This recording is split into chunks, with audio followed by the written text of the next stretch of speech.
Hello बच्चों, कैसे हैं आप सब। आप सभी का आपके अपने YouTube channel jobs news and tuition classes by VK पर स्वागत है। बच्चों, हमने 10th क्लास का चैप्टर नंबर 10 स्टार्ट कर रखा है, जिसकी एक एक्सरसाइज हम कंप्लीट कर चुके हैं 10.1। आज हम 10th चैप्टर के सेकेंड एक्सरसाइज 10.2 को स्टार्ट करने जा रहे हैं।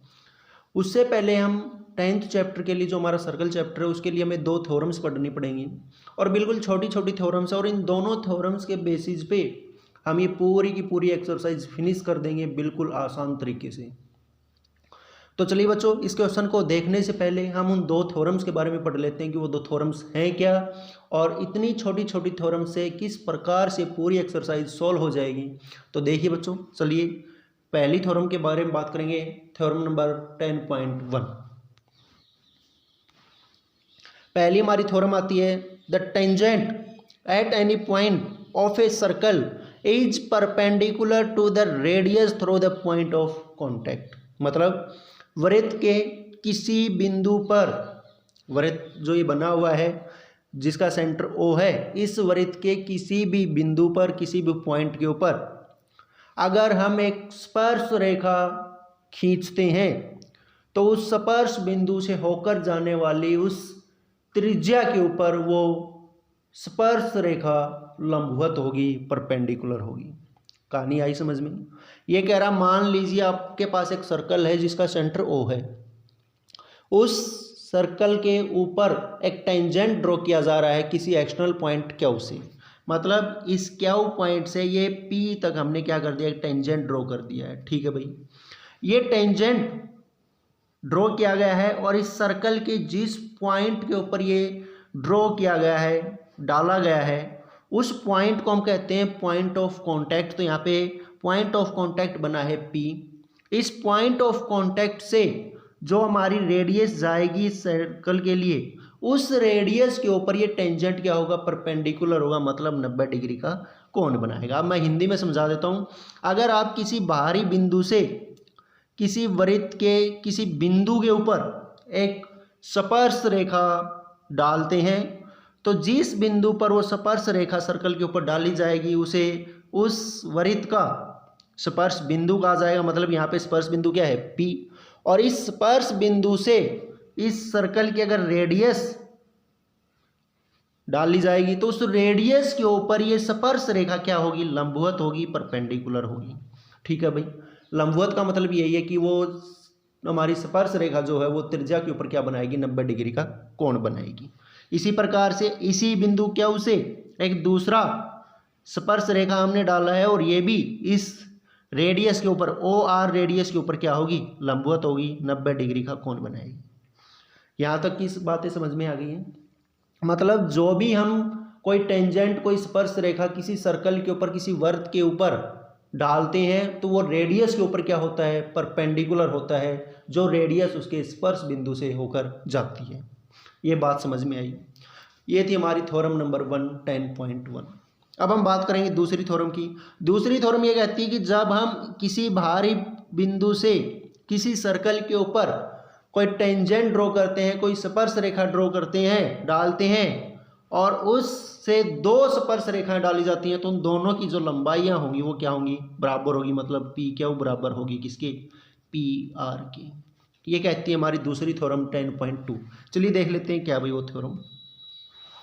थ्योरम हमारी है कि the length of tangents drawn from an external point to a circle are equal. मतलब किसी बाह्य बिंदु से, बाहरी बिंदु से किसी वृत्त पर खींची गई स्पर्श रेखाओं की लंबाइयां क्या होंगी, बराबर होगी। मतलब ये बाहरी बिंदु हो गया आपका Q, इससे आपने क्या कर दिया है, स्पर्श रेखा डाल दी है PQ, और P इस पे क्या है, स्पर्श बिंदु है, पॉइंट ऑफ कांटेक्ट है। यहाँ से आपने दूसरी स्पर्श रेखा डाल दी है, दूसरा टेंजेंट ड्रॉ कर दिया है QR, तो R क्या हो गया, यहाँ पे स्पर्श बिंदु हो गया। तो इस बिंदु से Q से इन दोनों स्पर्श रेखाओं की जो लंबाइयां हैं वो क्या होंगी, बराबर है। मतलब PQ बराबर है QR की। ये थी दूसरी थ्योरम हमारी, दूसरा प्रमेय 10.2। दोनों समझ में आ गई। दोनों ही बड़ी काम की चीज़ें हैं, दोनों ही आपको याद रखनी है। इन दोनों के बेसिस पे आप ये पूरी की पूरी एक्सरसाइज बिल्कुल आसानी से कंप्लीट कर लोगे। तो चलिए देखते हैं अब हमारा पहला क्वेश्चन क्या था।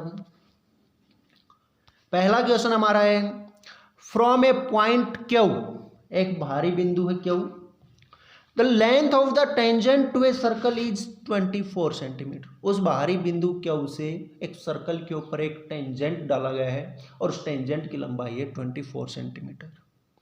And the distance of Q from the centre is 25 centimetre, और उस वृत्त के केंद्र से उस बिंदु क्यू की जो दूरी है वो 25 सेंटीमीटर है। The radius of the circle is, तो उस सर्कल की, उस वृत्त की त्रिज्या क्या होगी, रेडियस क्या होगी। तो चलिए देख लेते हैं भाई। ये हमारा सर्कल जिसका सेंटर है ओ, ये हमारा एक वृत्त है जिसका केंद्र बिंदु क्या है भाई, ओ है, और इसके ऊपर किसी बाहरी बिंदु क्यू से क्या कर दी गई है, एक स्पर्श रेखा डाली गई है, टेंजेंट ड्रॉ किया गया है, और इस टेंजेंट की लंबाई कितनी है, 24 सेंटीमीटर। और इस बिंदु की, इसके केंद्र से, इस सर्कल के केंद्र से लंबाई कितनी है, 25 सेंटीमीटर। तो इसने पूछा है कि इसकी त्रिज्या क्या होगी, त्रिज्या यही है ना, पी ओ या ओ पी। ठीक है, अब यहाँ पे आपको पता है कि जब हम किसी बाहरी बिंदु से किसी सर्कल के ऊपर कोई स्पर्श रेखा डालते हैं तो वो त्रिज्या के ऊपर क्या होती है, लंबवत होती है। मीन्स जब आप किसी एक्शनल पॉइंट से कोई टेंजेंट किसी सर्कल के ऊपर ड्रॉ करते हैं तो रेडियस के ऊपर वो क्या करता है, 90 डिग्री का एंगल बनाता ही नहीं बनाता। तो जब 90 डिग्री का एंगल इस फिगर के अंदर बन रहा है तो ये क्या बन गई है, एक राइट एंगल ट्रायंगल बन गई है। और राइट एंगल किसके ऊपर है, पॉइंट पी के ऊपर है। जब ये राइट एंगल ट्रायंगल बन गई है और इसके अंदर परपेंडिकुलर हमारा 24 सेंटीमीटर है, ये वाला परपेंडिकुलर है तो बेस कौन होगा, ये वाला, और इस परपेंडिकुलर के 90 डिग्री के एंगल की सामने वाली साइड क्या होती है, हाइपोटेनियस। तो क्या हम यहाँ पे पाइथागोरस थ्योरम लगा सकते हैं। पाइथागोरस थ्योरम क्या कहती है कि हाइपोटेनियस का स्क्वायर ओ क्यू का square is equal to base का स्क्वायर ओ पी का स्क्वायर प्लस में पी क्यू का स्क्वायर परपेंडिकुलर का स्क्वायर। यही होती है हमारी पाइथागोरस थ्योरम। अब यहाँ पे ओ क्यू दे रखा है कितना, 25 सेंटीमीटर, तो 25 का square is equal to O P हमें निकालना है, ओ पी का स्क्वायर इज प्लस में पी क्या हो कितना, अभी पी क्या हो हमारा दे रखा है 24 और इसका स्क्वायर। चलिए आगे देखते हैं। 25 का square 625 is equal to O P का स्क्वायर प्लस में 24 का स्क्वायर 576। ठीक है भाई, अब देखो ये 576 यहाँ पे प्लस का इधर आएगा तो माइनस का, तो 625 minus 576 is equal to O P का स्क्वायर। 625 में से 576 जाएगा, कितना बचेगा भाई, यहाँ पे बचेगा 49 is equal to O P का स्क्वायर। अब इस ओ पी के स्क्वायर को हटाना तो दोनों तरफ क्या करना पड़ेगा, under the root. Under the root करेंगे तो स्क्वायर से अंडर रूट कैंसिल आउट, तो क्या बचा, ओ पी। और इधर अंडर रूट 49 का अंडर रूट कितना होगा, 7। तो इस प्रकार से हमारी ओपी क्या थी, रेडियस थी, और ओपी कितनी आ गई है, 7 सेंटीमीटर आ गई है, और यही हमें फाइंड आउट करनी थी। तो ये हमारा क्वेश्चन नंबर फर्स्ट कंप्लीट हो गया है। चलिए देखते हैं next question. In figure 10.11 if TP and TQ are the two tangents. TP और टी क्या हो गया भाई, दो टेंजेंट्स हैं जो कि टी पॉइंट से क्या किए गए हैं, इस सर्कल के ऊपर ड्रॉ किए गए हैं। विद सेंटर ओ, ओ क्या है, इस सर्कल का सेंटर है, वृत्त का केंद्र है। So that angle P O Q, ये वाला एंगल कितने डिग्री का भाई, पी ओ क्यू 110 डिग्री का है। Then find P T Q, तो हमें पी टी क्यू एंगल बताना है, ये वाला एंगल फाइंड आउट करना है। ठीक है बच्चों, अब हमें पता है कि टी पी और टी क्यू क्या है, टेंजेंट्स हैं। गिवन क्या है अभी हमें, गिवन है T P and T Q R tangents, so that जब ये टेंजेंट है तो जो हमारी रेडियस है ओपी और ओ क्यू ये क्या है, इन दोनों टेंजेंट्स के ऊपर परपेंडिकुलर है। Therefore OP perpendicular on TP and O Q perpendicular on T Q. ये दोनों क्या है, परपेंडिकुलर है। जब ये परपेंडिकुलर है तो इनके एंगल कितने होंगे, 90 डिग्री के होंगे कि नहीं होंगे। तो चलिए, so angle P O Q P O Q कितना दे रखा है, हमारा दे रखा है 110 डिग्री का। एंगल टी पी ओ कितना होगा, 90 डिग्री का होगा कि नहीं होगा, क्योंकि जो हमारी ओपी है वो परपेंडिकुलर है किसके ऊपर, टीपी के ऊपर। परपेंडिकुलर है तो कितने डिग्री का एंगल बनाएगी, 90 डिग्री का, because OP perpendicular on TP. ठीक है भाई। एंगल टी क्यू ओ कितने डिग्री का होगा, 90 डिग्री का। क्यों, क्योंकि O Q is perpendicular on T Q. ठीक है भाई। अब तीनों एंगल हमारे पास आ गए हैं। किसी भी क्वाड्रिलैटरल के सारे इंटीरियर एंगल्स का सम कितना होता है, 360 डिग्री होता है कि नहीं होता है। In quadrilateral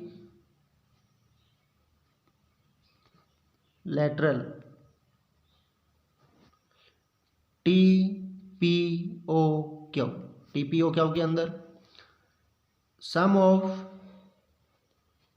all interior angles is equal to 360 degree. Hindi वाले क्या कहेंगे कि जो हमारी एक चतुर्भुज बन रही है, और चतुर्भुज कौन सी है, टी पी ओ क्यू चतुर्भुज में सम ऑफ ऑल इंटीरियर एंगल्स, सारे के सभी आंतरिक कोणों का योग कितना होता है, 360 डिग्री होता है।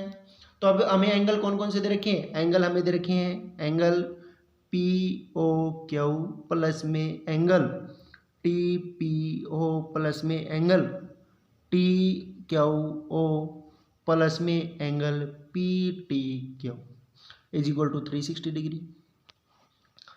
पी ओ क्यू कितना है, 110 डिग्री, प्लस में टी पी ओ कितना है, 90 डिग्री, प्लस में टी क्यू ओ कितना है, 90 डिग्री, प्लस में एंगल पी टी क्यू हमें निकालना है, is equal to 360 degree.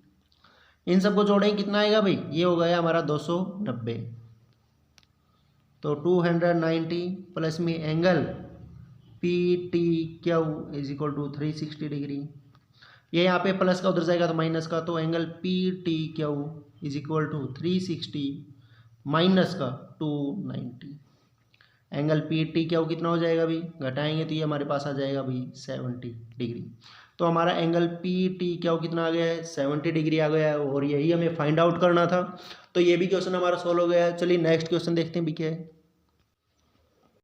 If tangents P A and P B from a point P to a circle with centre O, ये कह रहा है कि एक बाहरी पॉइंट है, एक्सटर्नल पॉइंट है पी, उससे एक सेंटर जिसका ओ है, मीन्स एक सर्कल जिसका सेंटर ओ है, उसके ऊपर दो टेंजेंट्स ड्रॉ किए जाते हैं P A and P B, और जो कि इंक्लाइंड है कितने डिग्री के एंगल के ऊपर, 80 डिग्री के एंगल के ऊपर वो दोनों क्या है, इंक्लाइंड है, झुके हुए हैं। Then angle P O A is equal to, फिर इसने पूछा है कि एंगल पी ओ ए क्या होगा। सबसे पहले तो हमें एक सर्कल बनाना होगा और उसके ऊपर एक एक्सटर्नल पॉइंट पी से दो टेंजेंट्स ड्रॉ करने पड़ेंगे। चलिए कर लेते हैं ड्रॉ। तो ये है भाई हमारा एक सर्कल वृत्त जिसका केंद्र क्या है, सेंटर क्या है, ओ है, और एक बाहरी पॉइंट है पी, और इस पी पॉइंट से हमने क्या किया है, दो टेंजेंट्स ड्रॉ किए हैं P A and P B. ठीक है भाई। जब हमने दो टेंजेंट्स ड्रॉ किए गए हैं तो इन पॉइंट ऑफ कॉन्टैक्ट स्पर्श बिंदुओं ए और बी से जाने वाली रेडियस के ऊपर ये दोनों क्या होंगे, परपेंडिकुलर होंगे।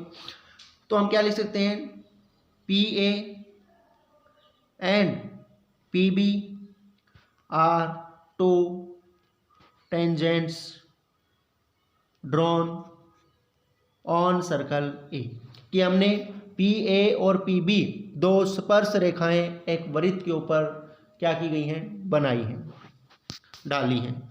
अब क्या लिखेंगे आगे, जो हमारी ओ ए होगी, O A is perpendicular to P A, जो हमारी ओ ए रेडियस है वो क्या है, परपेंडिकुलर किसके ऊपर, उस टेंजेंट पी ए ऊपर के ऊपर, and O B is perpendicular on P B, और ये ओ बी जो है वो किसके ऊपर परपेंडिकुलर है, पी बी के ऊपर परपेंडिकुलर है। जब ये एक दूसरे के ऊपर परपेंडिकुलर है, लंबवत है, तो क्या करेंगी, 90 डिग्री का कोण बनाएंगे, नहीं बनाएंगे। तो इस प्रकार से so angle O A P is equal to 90 degree and angle O B P is equal to 90 degree. तो ये दोनों एंगल कितने के होंगे, 90 डिग्री के होंगे कि नहीं होंगे। और हमें एंगल ए पी बी कितना दे रखे हैं 80 डिग्री, क्योंकि दोनों जो टेंजेंट्स हैं वो कितने डिग्री के ऊपर इंक्लाइंड है, झुके हुए हैं, 80 डिग्री के कोण के ऊपर झुके हुए हैं। तो इस प्रकार से हमारा एंगल ए पी बी कितना हो जाएगा 80 डिग्री हो जाएगा। अब यहाँ पे क्या बन रही है, क्वाड्रिलेटरल बन रही है, और क्वाड्रिलेटरल क्या बनी है, इन क्वाड्रिलेटरल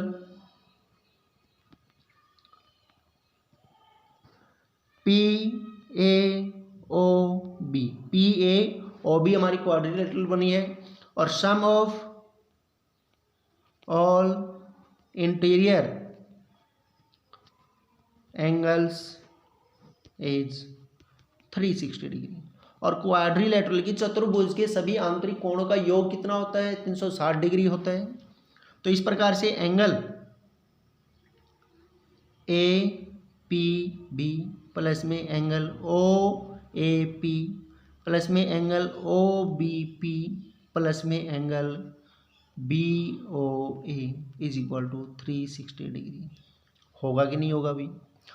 अब ए पी बी कितना दे रखा है 80 डिग्री, 80 डिग्री प्लस में 90 डिग्री प्लस में 90 डिग्री प्लस में angle B O A is equal to 360। इन तीनों को जोड़ेंगे कितना हो जाएगा, ये 90 है भाई, तो 9 और 9 18, 18 और 8 26, 260 डिग्री प्लस में angle B O A is equal to 360। ये 260 प्लस का उधर जाएगा तो माइनस का angle B O A is equal to 360 minus 260। तो एंगल बी ओ ए कितना हो गया भाई 100 डिग्री। तो हमारा एंगल बी ओ ए कितना हो गया 100 डिग्री। अब चलिए एक बार फिगर के ऊपर चलते हैं। अब देखो भाई हमें फाइंड आउट क्या करना है, चलिए पहले एक बार ये देख लेते हैं हमें फाइंड आउट क्या करना है। हमें बताना है एंगल पी ओ ए, कौन सा बताना है एंगल पी ओ ए, मतलब ये वाला एंगल हमें बताना है, ठीक है भाई, केवल ये, ठीक है, एंगल पी ओ ए ये हमें बताना है। तो चलिए अब हम बात करेंगे इन दोनों ट्रायंगल्स के ऊपर। क्या ये दोनों ट्रायंगल्स बन रही है, एक ये ट्रायंगल है और एक ये ट्रायंगल है कि नहीं है। तो चलिए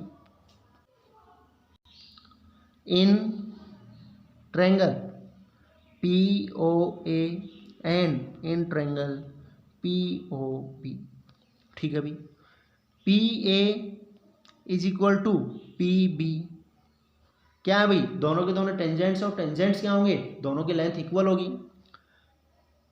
टेंजेंट्स फ्रॉम पॉइंट पी, बिंदु पी से दोनों के दोनों क्या हैं स्पर्श रेखाएं हैं, तो ये दोनों क्या होंगी बराबर होंगी। हमारी थ्योरम 10.2 ने क्या कहा था, नहीं 10.2 ने क्या कहा था कि जब हम किसी बाहरी बिंदु से किसी सर्कल के ऊपर वृत्त के ऊपर अगर स्पर्श रेखाएं डालते हो तो उन स्पर्श रेखाओं की लंबाइयाँ क्या होंगी बराबर होंगी, तो ये दोनों लेंथ क्या होंगी इक्वल होंगी। उसके बाद O A is equal to O B, अब देखो रेडियस तो सेम रहेगी चाहे रेडियस किसी भी तरफ कर लो, तो क्या है दोनों की दोनों रेडियाई ऑफ सर्कल, त्रिज्याएं हैं वृत्त की त्रिज्याएं हैं दोनों की दोनों, तो ये भी दोनों बराबर होंगी। और O P is equal to O P, क्या भाई ये दोनों ट्रायंगल्स की क्या है कॉमन साइड है कि नहीं है, कॉमन साइड है, तो ये भी क्या हो गई इक्वल हो गई। जब किन्हीं दो त्रिभुजों की तीनों साइड इक्वल हों तो वो दोनों ट्रायंगल्स क्या होंगी सिमिलर होंगी, कॉन्ग्रुएंस होंगी कि नहीं होंगी। तो चलिए तो triangle P O A is similar, दोनों की दोनों क्या है सिमिलर है कि नहीं है, किसके नहीं सॉरी कॉन्ग्रुएंस किसके है triangle P O B, by using कौन सी थ्योरम यहाँ पे यूज हुई है साइड साइड साइड, यहाँ पे थ्योरम यूज हुई है जिसके द्वारा ये दोनों ट्रायंगल्स क्या हैं कॉन्ग्रुएंट हैं, by side side side congruence criterion, ठीक है भाई। अब जब दोनों की तीनों साइड इक्वल हैं तो एंगल्स भी क्या होंगे इक्वल होंगे कि नहीं होंगे। तो चलिए एक बार फिगर में बात करते हैं। देखो ये भी 90 का तो ये भी 90 का, ये भी इक्वल होंगे एंगल्स दोनों, तो ये एंगल्स भी क्या होंगे, दोनों के दोनों एंगल्स इक्वल होंगे। तो इस प्रकार से angle P O A is equal to angle P O B equal होंगे कि नहीं होंगे। जब इक्वल होंगे तो एंगल पी ओ ए किसके बराबर होगा, 1/2 ऑफ एंगल बी ओ ए होगा कि नहीं होगा। हमें निकालना क्या था भाई, हमें निकालना था एंगल पी ओ ए, तो angle P O A is equal to 1/2 of angle B O A कितना था 100 डिग्री, 2 से काटेंगे तो 50, तो ये 50 है भाई, 2 5 × 10 2 0 0, तो एंगल पी ओ ए कितना आ गया भाई 50 डिग्री आ गया। ठीक है बच्चों, इस प्रकार से हमारा एंगल पी ओ ए कितना आ गया है 50 डिग्री आ गया है, और यही हमें फाइंड आउट करना था। चलिए नेक्स्ट क्वेश्चन देखते हैं भी क्या है। Question number 4, prove that the tangents drawn at the ends of diameter of a circle are parallel. ये कह रहा है कि हमें प्रूव करना है कि हमारे पास क्या एक सर्कल है और उस सर्कल के डायमीटर व्यास के दोनों तरफ ड्रॉ किए गए दो टेंजेंट्स क्या होंगे, एक पैरेलल होंगे, समानांतर होंगे, ये हमें प्रूव करना है भाई। तो चलिए एक सर्कल बना लेते हैं, ये हो गया हमारा सर्कल, और अब इसके ऊपर एक डायमीटर बना लेते हैं, ये हो गया हमारा डायमीटर। तो देखो भाई हमने एक सर्कल बना लिया है जिसका सेंटर ओ है, और इसके का डायमीटर जो है वो ए बी है, ए बी क्या इसका डायमीटर है, और इस डायमीटर के दोनों तरफ हमने क्या कर दिए हैं, दो टेंजेंट्स ड्रॉ कर दिए हैं R S and P Q. इसी सेम चीज़ को हम लिख लेते हैं, क्या लिखेंगे, let A B the diameter of circle whose centre is O, कि हमारा जो ए बी है वो एक डायमीटर, ए बी व्यास है किसका, उस सर्कल का जिसका केंद्र बिंदु क्या है ओ। अब क्या लिखेंगे, let P Q and R S are two tangents which is drawn at the point of contact A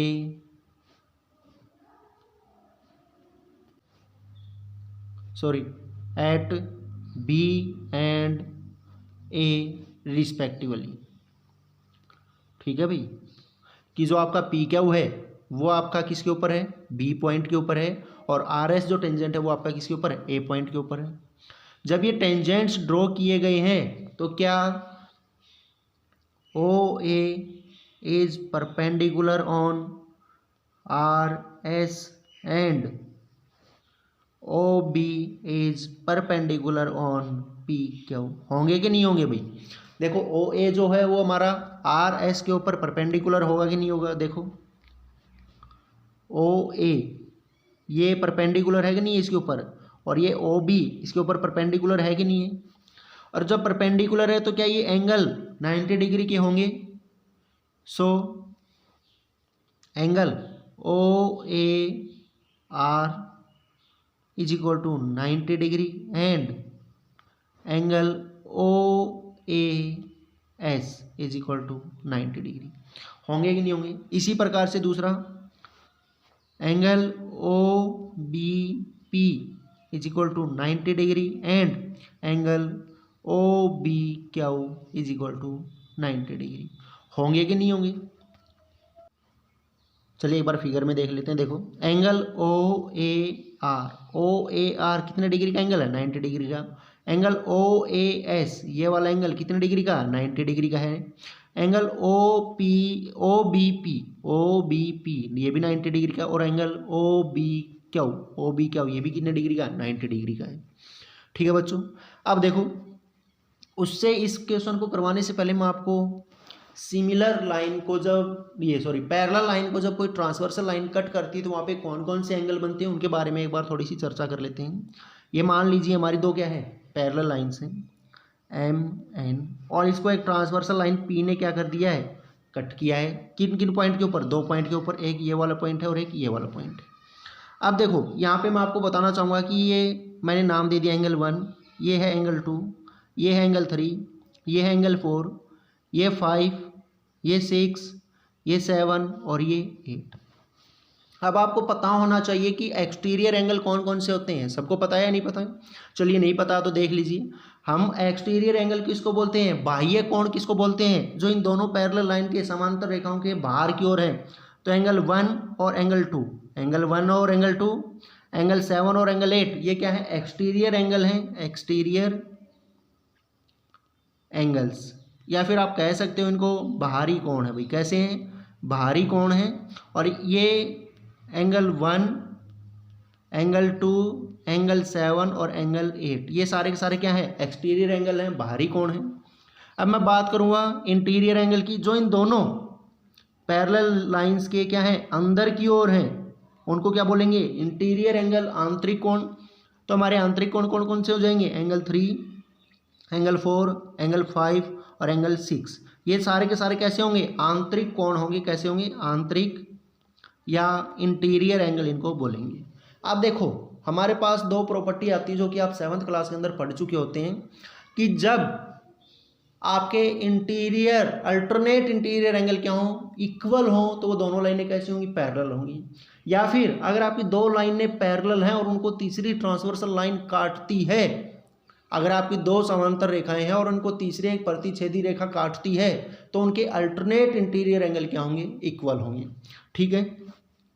अब देखो अल्टरनेट इंटीरियर एंगल कौन से होंगे, चलिए मैं आपको दोबारा से बता देता हूँ। आपके इंटीरियर एंगल कौन से हैं, 3, 4, 5, 6, 3, 4, 5, 6, ये क्या है, इंटीरियर है। इसने कहा है अल्टरनेट, तो हम क्या बनाएंगे, पेयर बनाएंगे कि अल्टरनेट इंटीरियर एंगल के पेयर कौन कौन से होंगे। तो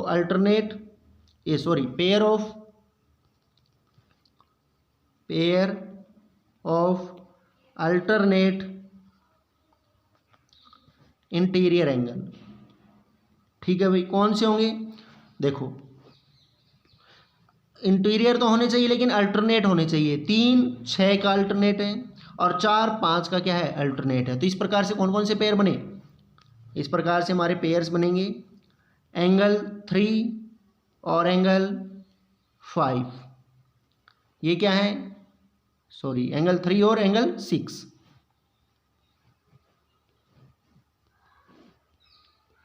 एंड एंगल 4 और एंगल 5, ये क्या है, अल्टरनेट इंटीरियर एंगल्स की क्या है, पेयर है। तो जब हमारी 2 लाइंस पैरेलल होती है और उसको एक तीसरी लाइन काटती है, तो अल्टरनेट एंगल्स क्या होते हैं, अल्टरनेट इंटीरियर एंगल क्या होंगे, इक्वल होंगे। अब मैं आपको बता देता हूँ साथ साथ में, ध्यान रखना आपको ये चीज़ें भी, कि कोरेस्पॉन्डिंग एंगल के पेयर कौन से होंगे। आपके कोरेस्पॉन्डिंग एंगल कौन से हैं, 1 का कोरेस्पॉन्डिंग एंगल है आपका 5, 1 का कोरेस्पॉन्डिंग एंगल कौन सा है, 5, 2 का कोरेस्पॉन्डिंग एंगल 6, 3 का कोरेस्पॉन्डिंग एंगल 7 और 4 का कोरेस्पॉन्डिंग एंगल कौन सा होगा, 8। तो इस प्रकार से जब आपकी 2 पैरेलल लाइन है, समांतर रेखाएं हैं एम और एन, और उसको एक तीसरी ट्रांसवर्सल लाइन प्रतिच्छेदी रेखा आपकी काटती है पी, तो उसके जो कोरेस्पॉन्डिंग एंगल्स होंगे वो क्या होंगे, इक्वल होंगे। मतलब एंगल 1 किसके बराबर होगा, 5 के, 3 बराबर होगा 7 के, 2 बराबर होगा 6 के और 4 बराबर होगा 8 के। ठीक है भाई। अब बात आती है कि interior angles on the same side of transversal line are supplementary. मतलब ये आपकी ट्रांसवर्सल लाइन है, 3, 4, 5, 6 आपके क्या है, इंटीरियर एंगल है। इस इंटीरियर एंगल को किसके पे ऊपर रखना है, इस ट्रांसवर्सल लाइन के एक ही तरफ रखना है। एक ही तरफ कौन कौन से पेयर हैं, 3 का 5 के साथ बन रहा है, 4 का 6 के साथ बन रहे हैं।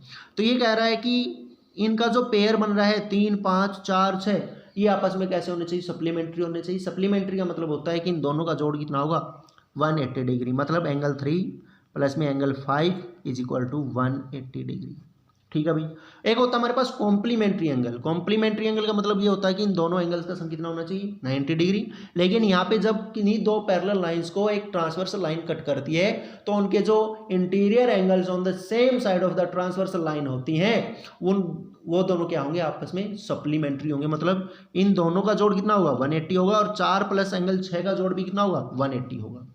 तो ये कहानी समझ में आई कि जब आपके अल्टरनेट इंटीरियर एंगल इक्वल होते हैं तो वो दोनों लाइनें कैसी होंगी पैरेलल होंगी। तो चलिए अब अपने क्वेश्चन पे चलते हैं। अब यहाँ पे देखिए हमारा क्वेश्चन था ये वाला। अब एक बात बताओ मुझे, क्या ये दोनों आपको टेंजेंट्स नज़र आ रहे हैं? और दोनों टेंजेंट्स क्या हैं? टेंजेंट्स है ना। और ये एक हमने मान ली तीसरी ट्रांसवर्सल लाइन जो कि डायमीटर है।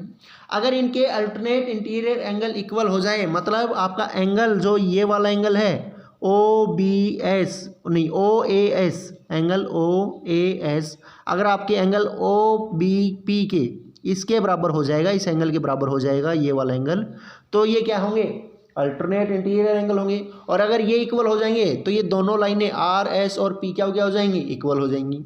आपका एंगल OAR ये वाला और एंगल OBQ ये वाला एंगल, ये भी क्या है अल्टरनेट इंटीरियर एंगल है। अगर ये दोनों के दोनों अल्टरनेट इंटीरियर एंगल इक्वल हो जाते हैं तो आपकी लाइन जो कि आपके टेंजेंट्स हैं RS और PQ ये दोनों क्या हो जाएंगे पैरेलल होंगे कि नहीं होंगे। चलिए अब देख लेते हैं हमने जो भी सॉल्यूशन किया है। हमने क्या लिखा है कि एंगल OAS लिखा है कि नहीं लिखा है, एंगल OAS कितने डिग्री का 90 डिग्री का, और एंगल OBP कितने डिग्री का 90 डिग्री का है, OBQ कितने डिग्री का 90 डिग्री का, और एंगल OAR कितने डिग्री का 90 डिग्री का। तो यहाँ से मैं क्या लिख सकता हूँ angle OAR is equal to angle OBQ। OBQ के बराबर है कि नहीं है अल्टरनेट इंटीरियर एंगल, लिख सकते हैं अल्टरनेट इंटीरियर एंगल। उसके बाद angle OAS is equal to angle OBP, ये भी क्या है अल्टरनेट इंटीरियर एंगल है कि नहीं है। जब इनके अल्टरनेट इंटीरियर एंगल्स इक्वल हैं then tangents RS and PQ are parallel. तो आपकी जो टेंजेंट्स RS है वो किसके पैरेलल है PQ के पैरेलल है कि नहीं है, क्योंकि हमने क्या कहा था कि जब अल्टरनेट इंटीरियर एंगल इक्वल हो जाते हैं तो आपकी जो लाइनें हैं वो क्या होंगी पैरेलल होंगी, और यही हमें प्रूव करना था।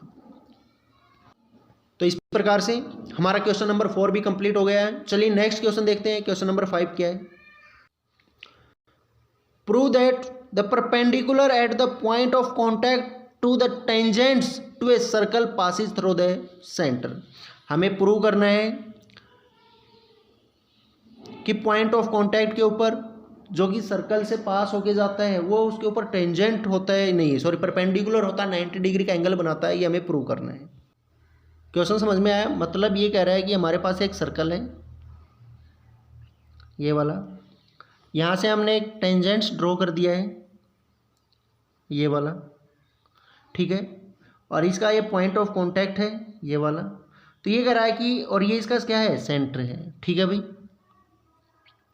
अभी कह रहा है कि सेंटर से जो होके जाएगा वो इस टेंजेंट के ऊपर 90 डिग्री का एंगल बनाता है, ये हमें प्रूव करना है, ठीक है। तो हम मान लेते हैं let a circle of centre O. हमने क्या मान लिया है, एक सर्कल है जिसका सेंटर क्या है ओ है, ठीक है भाई।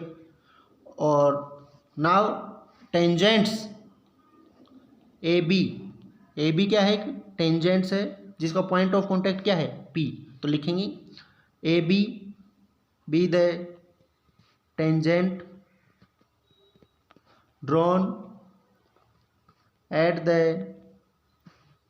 Point P on the circle. कि हमारा जो ए बी क्या है वो एक टेंजेंट है जो कि एक सर्कल के ऊपर ड्रॉ किया गया है, और सर्कल के किस पॉइंट पे, पॉइंट P के ऊपर ड्रॉ किया गया है, और इस P पॉइंट को क्या बोलेंगे, पॉइंट ऑफ कांटेक्ट। अब हमें प्रूव क्या करना है, हमें प्रूव करना है कि इस टेंजेंट के से जो हमने ये टेंजेंट ड्रॉ किया है, ये इसके पॉइंट ऑफ कॉन्टैक्ट पी से जो भी हम कोई लाइन ड्रॉ करेंगे वो इसके सेंटर से होके जाएगी, मीन्स इस सर्कल के सेंटर से होके जाएगी। ये हमें प्रूव करना है कि मतलब इस टेंजेंट के ऊपर जो भी परपेंडिकुलर हम ड्रॉ करेंगे वो इस सर्कल के सेंटर से होके जाएगा, ये हमें प्रूव करना है। और इस क्वेश्चन को हम प्रूव करेंगे बाय कॉन्ट्रडिक्शन मेथड से, विरोधाभास से। अगर हमने ये प्रूव करना है कि सेंटर से होके जाता है तो हम इसको मान लेंगे कि ये लाइन इसके सेंटर से होके नहीं जाती है। क्या मानना पड़ेगा हमें इसके अपोजिट मानना पड़ेगा कि ये लाइन जो है वो इसके सेंटर से होके नहीं जाती है। जब सेंटर से होके नहीं जाएगी तो किसी और पॉइंट से होके जाएगी कि नहीं जाएगी।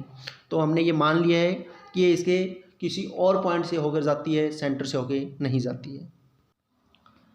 तो इसके लिए लिखेंगे let the perpendicular on A B at point P does not passes through the centre but it passes through the point O dash. ये कहाँ से पास हो रहा है? इस पॉइंट को मैंने मान लिया है ओ डैश। ये कहाँ से पास होके जाएगा? ओ डैश से पास होके जाएगा। तो इसको लिखेंगे let the perpendicular on A B at P does not passes through the center O but it passes through the point O dash. मतलब जो हमने ये परपेंडिकुलर ड्रॉ किया है ये इसके सेंटर O से पास ना होकर के कहाँ से पास हो रहा है? O डैश से पास हो रहा है। जब ये इसके सेंटर से पास होके नहीं जाएगा तो ये क्या बनेगी? ये भी रेडियस होनी चाहिए कि नहीं होनी चाहिए? पी ओ डैश होनी चाहिए कि नहीं होनी चाहिए? जब ये रेडियस होगी तो ये क्या हमने प्रॉपर्टी क्या पढ़ी थी? हमने थ्योरम 10.1 ये पढ़ा था कि जब हम किसी सर्कल के ऊपर कोई टेंजेंट ड्रॉ करते हैं तो उसकी जो रेडियस होती है उस पॉइंट ऑफ कॉन्टैक्ट से होकर जाती है, वो क्या होती है? उसके ऊपर 90 डिग्री का एंगल बनाती है, परपेंडिकुलर होती है। तो क्या ये भी 90 डिग्री का एंगल बनाएगी कि नहीं बनाएगी? बनाना चाहिए ना। तो इस प्रकार से हम क्या लिखेंगे? लेट ओ पी नहीं, let the perpendicular to A B at point P then angle कौन सा भाई? एंगल हमारा बनेगा angle O dash P B. O dash P B ये कितने डिग्री का होना चाहिए? 90 डिग्री का होना चाहिए कि नहीं होना चाहिए? तो चलिए O dash P B is equal to 90 degree. Angle 90 degree का होना चाहिए क्योंकि ये क्या है? टेंजेंट के ऊपर पॉइंट ऑफ कॉन्टैक्ट से होके गई है और ये पॉइंट ऑफ कॉन्टैक्ट से जो होके जाएगी किसी टेंजेंट के ऊपर तो क्या बनाएगी? 90 डिग्री का एंगल बनाएगी। हमारी थ्योरम 10.1 कहती है। इसको मान लिया हमने इक्वेशन फर्स्ट। अब देखो हमने क्या माना था कि O क्या है? इस सर्कल का सेंटर है और P क्या है? पॉइंट ऑफ कांटेक्ट है और AB क्या है? टेंजेंट है। और जब हम किसी पॉइंट ऑफ कांटेक्ट से उसके सेंटर को मिलाते हैं तो क्या बनाता है भाई? 90 डिग्री का एंगल बनाता ही नहीं बनाता? तो इस प्रकार से आपका एंगल OPB भी क्या होना चाहिए? 90 डिग्री का होना चाहिए कि नहीं होना चाहिए? तो इसके लिए फिर से हम क्या लिखेंगे? Let O be the centre of circle and P be the point of contact.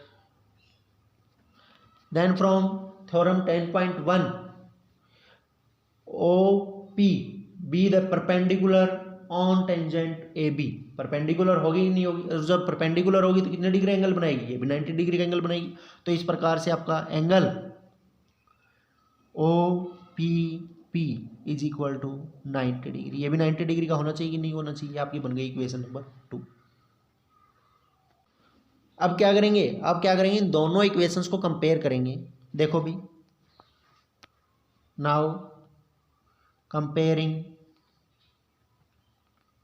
Equation 1 and 2, दोनों इक्वेशन को कंपेयर करेंगे। दोनों इक्वेशन को कंपेयर करेंगे तो angle O dash B P is equal to angle O B P is equal to 90 degree. क्या दोनों के दोनों एंगल 90 डिग्री के आ रहे हैं कि नहीं आ रहे हैं? बट जब हम फिगर के अंदर देखते हैं फ्रॉम फिगर, तो क्या आपका एंगल ओ डैश पी, ये वाला एंगल पूरा का पूरा, ये अगर एंगल की मैं बात करूं तो क्या ये इस एंगल के बराबर है? Angle O dash P B बराबर है एंगल ओ पी बी के? नहीं है ना। तो क्या लिखेंगे? From figure,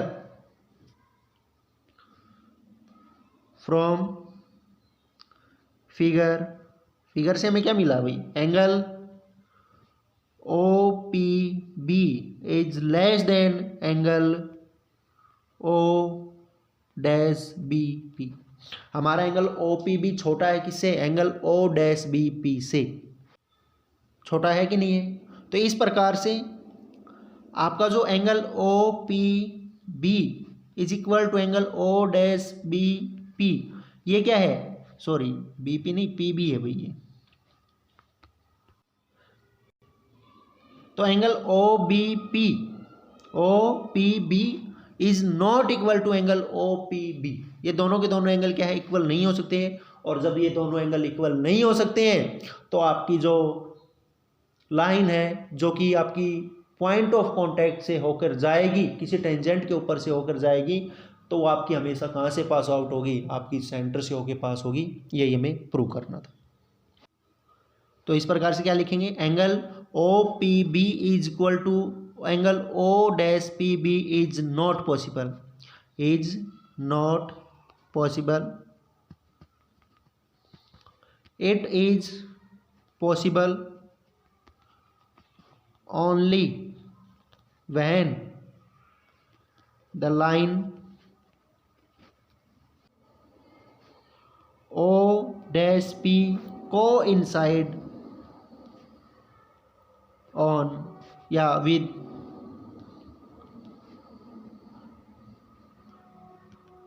line OP।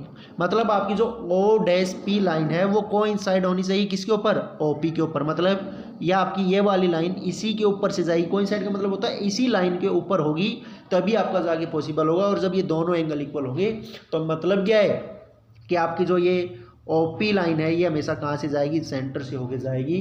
जब हम किसी टेंजेंट के ऊपर पॉइंट ऑफ कांटेक्ट से कोई लाइन ड्रॉ करेंगे तो वो हमेशा सर्कल की कहाँ से जाएगी? सेंटर से होके पास आउट होगी। यही हमें प्रूव करना था।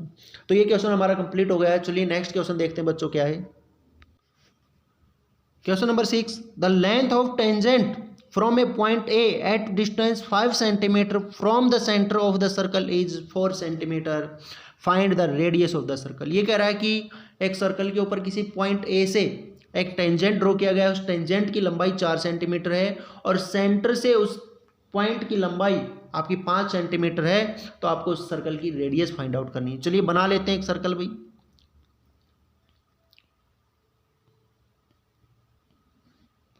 ये हो गया हमारा सर्कल और इसके ऊपर क्या करनी है? एक लाइन ड्रॉ करनी है।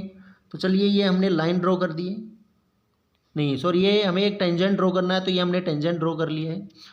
और ये क्या हो गया? इसका सेंटर से हो गई, रेडियस हो गई, और ये हमने इस पॉइंट ए को इसके साथ मैच करवा दिया। ठीक है भाई, ये हमारा पॉइंट ए।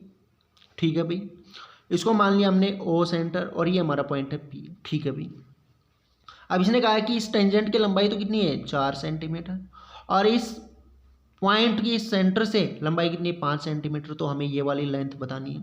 तो मान लेते हैं let P A B the tangent on a circle at point P. मतलब पी क्या है यहाँ पे? पॉइंट ऑफ कॉन्टैक्ट है। तो हमें दे क्या रखा अभी? P A is equal to 4 centimetre and O A is equal to 5 centimetre. हमें फाइंड आउट क्या करना भाई? हमें फाइंड आउट करना है ओ पी। ठीक है भाई, अब हमें पता है कि थ्योरम हमारी 10.1 क्या कहती है कि O P is perpendicular on P A. P A के ऊपर क्या है? परपेंडिकुलर है, और जब परपेंडिकुलर है तो क्या बनाएगी, 90 डिग्री का एंगल बनाएगी कि नहीं बनाएगी। देखो तो ये एंगल कितने डिग्री का हो गया, 90 डिग्री का। जब ये 90 डिग्री का एंगल है तो हमारी पी ए क्या हो गया, परपेंडिकुलर, या सॉरी ओ पी क्या हो गया, परपेंडिकुलर हो गया है, और पी ए क्या हो गया, बेस हो गया है। ठीक है भाई, ये हमारा बेस है, ये हमारा परपेंडिकुलर है, तो ये क्या बन गई, एक राइट एंगल ट्रायंगल बन गई कि नहीं बन गई। जब ये राइट एंगल ट्रायंगल है तो इसमें ओ ए क्या है, हाइपोटेनियस बनी कि नहीं बनी, क्योंकि राइट एंगल के सामने वाली साइड क्या होती है, हाइपोटेनियस। तो इस प्रकार से मैं पाइथागोरस थ्योरम लगाऊंगा, और पाइथागोरस थ्योरम क्या कहती है, ओ पी का स्क्वायर प्लस में पी ए का square is equal to O A का स्क्वायर। मतलब बेस का स्क्वायर प्लस में परपेंडिकुलर का स्क्वायर किसके बराबर होता है, हाइपोटेनियस के स्क्वायर के बराबर होता है। ओपी मुझे निकालना है, ओपी का स्क्वायर प्लस में पी ए कितना भाई, पी ए मेरा है 4 सेंटीमीटर, तो 4 का स्क्वायर इज इक्वल टू ए कितना है 5, तो 5 का स्क्वायर। ओपी का स्क्वायर किसके बराबर होगा, ये हमारा 5 का स्क्वायर कितना होगा 25, ये 4 का स्क्वायर प्लस का उधर जाएगा तो माइनस का, 4 का स्क्वायर कितना 16, तो घटाएंगे कितना बचेगा 9, तो ओपी का स्क्वायर कितना बचा भाई 9। स्क्वायर हटाना तो दोनों तरफ क्या कर लगा देंगे, अंडर रूट से स्क्वायर कैंसिल आउट, तो क्या बचा है ओपी, और 9 का अंडर रूट कितना होता है 3। तो इस प्रकार से मेरी ओपी क्या आ गई है 3 सेंटीमीटर आ गई है, और ओपी ही क्या थी, रेडियस थी, त्रिज्या थी, और यही मुझे फाइंड आउट करनी थी। तो इस प्रकार से मेरी रेडियस कितनी आ गई, त्रिज्या कितनी आ गई है 3 सेंटीमीटर आ गई है। तो चलिए बच्चों, इस वीडियो के अंदर इतना ही। आज हमने क्वेश्चन नंबर 6 तक कंप्लीट कर लिए हैं। नेक्स्ट वीडियो के अंदर हम इस एक्सरसाइज को कंप्लीट करने का प्रयास करेंगे। तो बच्चों, अगर आपको कोई भी प्रॉब्लम आ रही है, कुछ समझ में नहीं आ रहा हो कोई भी बात, तो आप हमें कमेंट कीजिए। और अगर आपको ये वीडियोस हमारी अच्छी लग रही हैं, आपको हमारा पढ़ाया हुआ समझ में आ रहा है, तो आप हमारी वीडियोस को लाइक कर सकते हैं, शेयर कर सकते हैं, और हमारे YouTube channel jobs news and tuition classes by VK को सब्सक्राइब जरूर कर लें। तो चलिए बच्चों, धन्यवाद।